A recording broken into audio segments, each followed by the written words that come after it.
السلام عليكم. الآن جاء دور اللي هو السمك الهامور والكنعد.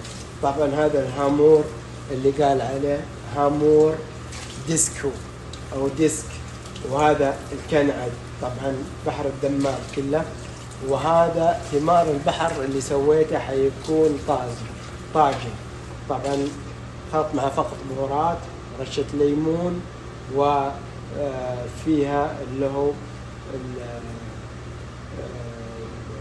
بصل صغير، وفيها طلع عمركم اللي هو الفلفل الرومي فقط، ويحط على الطاجن. يعني الآن نجي نرش فقط بس عليه اللي هو بهارات السمك عليه كله، الخلطة فقط بهارات لين يدخل هذا، بس مجرد قلي نرش عليه بهارات السمك وثوم